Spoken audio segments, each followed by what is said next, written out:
All right, we are back to work on the long-awaited YSR50 project. As you remember last time, we finally got this bike running after doing many things with the clutch and everything motor-wise, and it had a super high revving problem, and I believe it was from an air leak.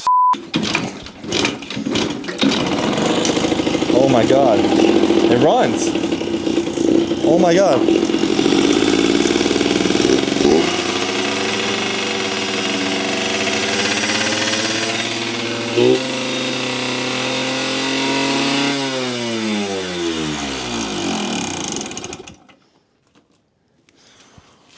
Boys, that does not sound good. This time around, we are going through and completely stripping the motor down, and we are rebuilding the engine from resealing crank seals to resealing the cylinder to the head, everything resealed from the bottom end, and we're gonna make sure that this air leak that we had going was not from the bottom end. Sadly, I don't have a tester that I can mount onto the exhaust port here with the thread-on style, so I was unable to put an air leak down test on it and try myself, but given that this bike is from 1989, I want to go through and refresh everything anyways, so that's just what we're gonna do, and we're gonna jump right into it and get this thing stripped apart.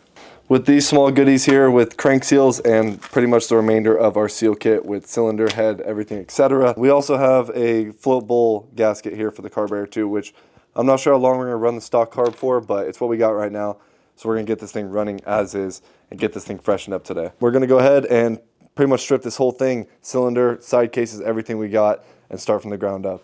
Well, as if we were working backwards, just like last video, we are taking apart both the side cases yet again to get to the bottom of this air leak issue. So we stripped off the stator cover case and everything that's around the cylinder off, because we're gonna be stripping this thing down to the bare base gasket on the cylinder and resealing this motor from the bottom up. So as you can see, there's our crank seal. It does look like it's a little bit pushed out, which I wasn't surprised about, and they're very dry rotted and brittle.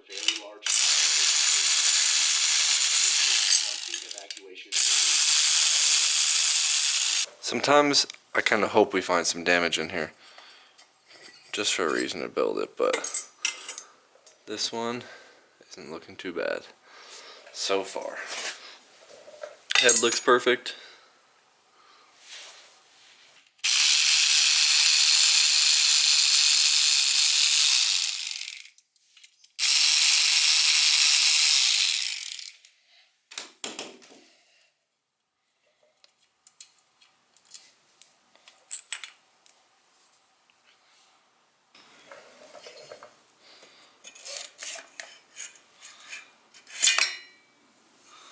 Doesn't look bad though. I think that sound I hear is just the clutch.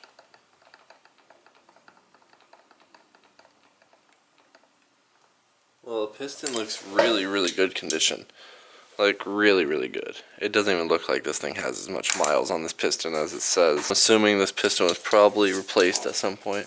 Well, as you saw, I got excited and started stripping down the cylinder and taking a look at the piston before I even got the clutch case off. But I didn't find anything too wrong with the cylinder or the piston or anything on the actual motor part itself. So it was time to get the clutch case taken back apart and see if we can figure out any other underlying issues that are underneath here. When we first took it apart, we pretty much took just the clutch basket off and everything there. But there is an additional gear on the front that goes onto the actual crankshaft, where it kind of hides the crank seal behind that. So we had to strip everything back apart, the clutch and everything, to be able to get that shaft off and take a look at that crank seal. I barely touched this seal, but you can see it's split back here. So I'm hoping that was a big part of the issue too, which it's just ripping apart.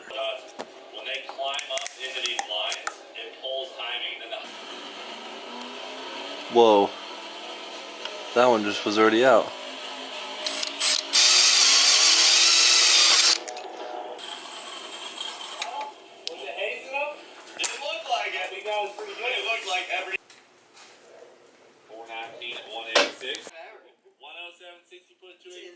With the motor stripped all the way down of all the gaskets and seals, it is time to start throwing it back together. So we grabbed some Honda Bond and kind of got this base gasket set in pretty nicely with some good old gasket maker sealing her up, because we want to make sure we don't have any air leaks on this engine, especially with this being a used cylinder. And after taking it off and these old head studs, I wanted to make sure we get a proper seal. So we threw everything on there and slid the cylinder back onto there, and made sure obviously it was rotating freely and the rings were set in place correctly. And then after that, slapped the new head gasket on from Team Calamari, which we got a whole gasket kit, which was able to reseal this entire motor, the intake, and other various pieces like the oil pump, etc. that all comes in that one gasket kit. We went ahead and got these cleaned out since we did drill into the crank seals. There wasn't really any debris that was left over as it mostly pulled out.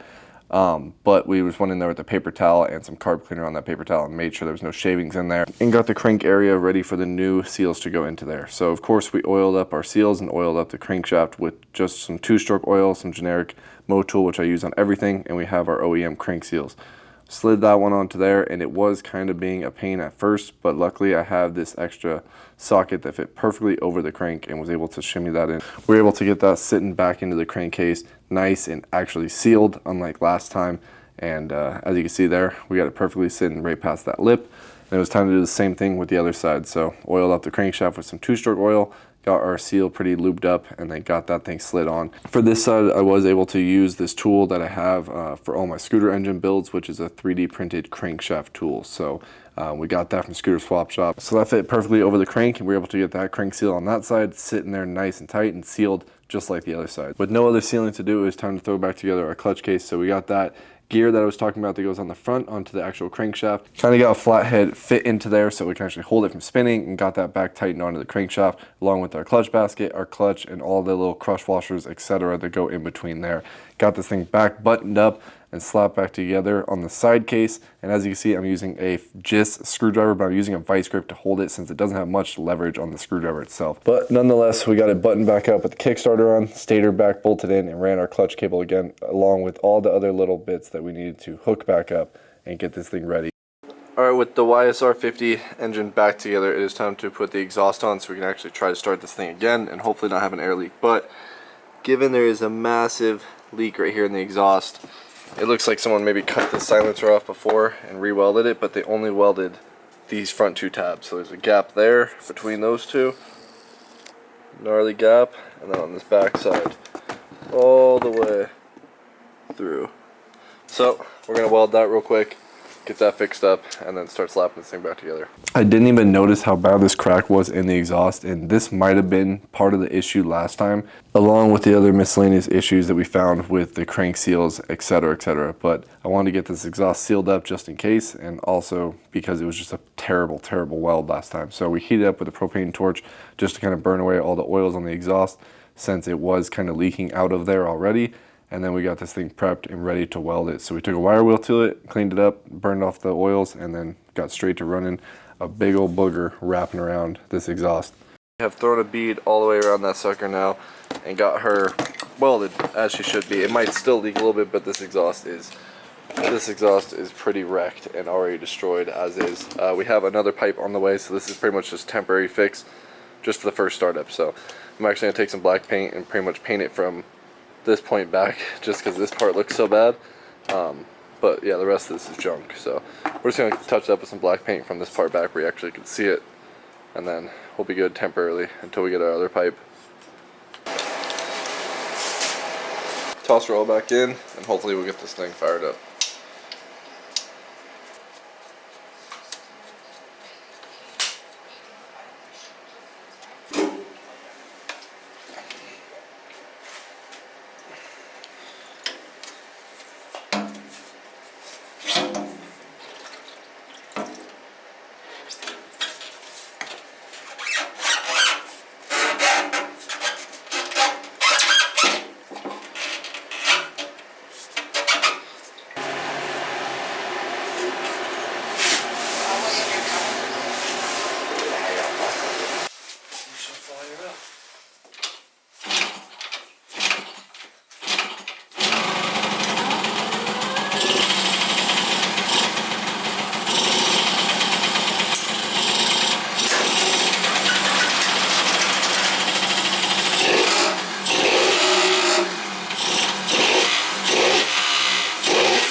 rattling.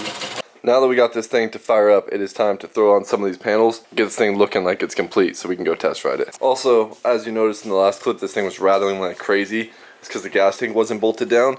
And this little plastic flap right here was like bouncing on this metal bar back here. So I ended up like running a zip tie and pulling this bracket up a little bit. It was no longer bouncing on here and completely killed that crazy noise that was on here. So we also almost forgot to add some gear oil to it. So some wet clutch gear oil right here.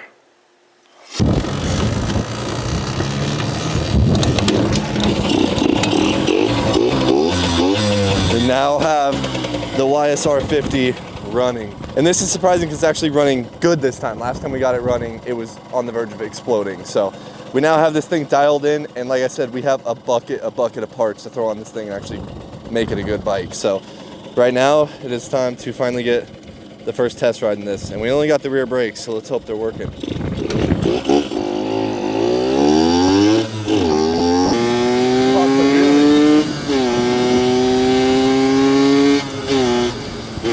Probably should have made sure the brakes work good before I just went ripping it. Dude, it runs good.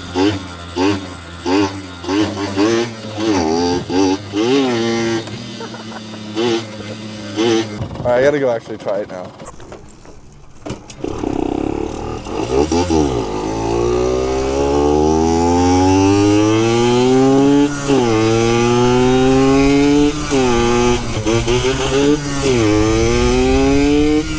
Dude, when it does that like second to third shift, the front end comes up. It's hilarious. All the gears feel great. The new clutch feels absolutely amazing. Shout out Team Calamari S23. We got the S23 clutch in here, and I don't know if you guys can hear it, but like this thing is shifting flawless right now. This is the first time this bike's ran even since Brandon got this bike. So like, ready? This thing does little wheelies, little clutch pop wheelie. Dude, it's running good, dude. The speedometer, obviously don't have a speedometer hooked up, but like this is no airbox on too. I just richened it up a little bit because it was breathing more. And it kind of fell in spot on its own with the tune. Obviously foggy on the bottom end because of that no airbox. It's just sucking in so much air. But other than that, oh, there, we're out of gear right there. I wish we knew how fast we were going. We got an exhaust and a carb kit ready for it next time, so it's gonna be fun to hit some performance mods on it next time. Now that we got this little bike.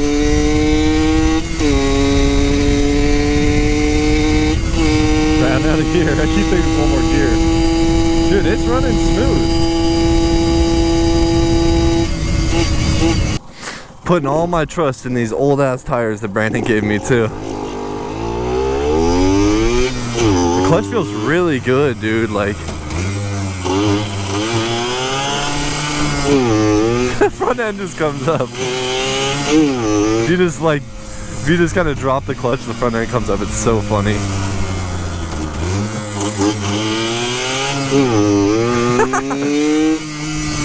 It's so soggy in the front, and we got more of that too next time, boys. We got some upgraded suspension for the front of this thing, some bracing. We got so much to show you guys on this bike.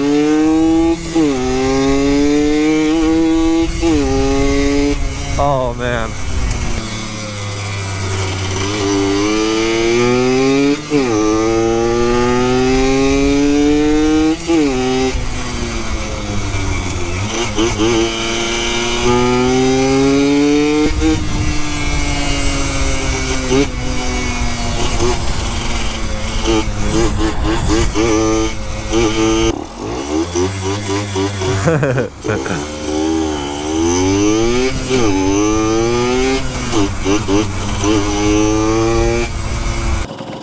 And yes, the throttle is stuck. Like, this throttle, so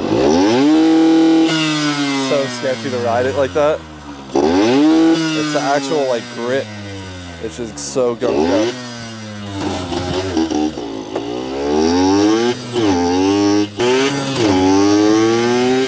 Alright boys, that is gonna do it for the YSR for this video.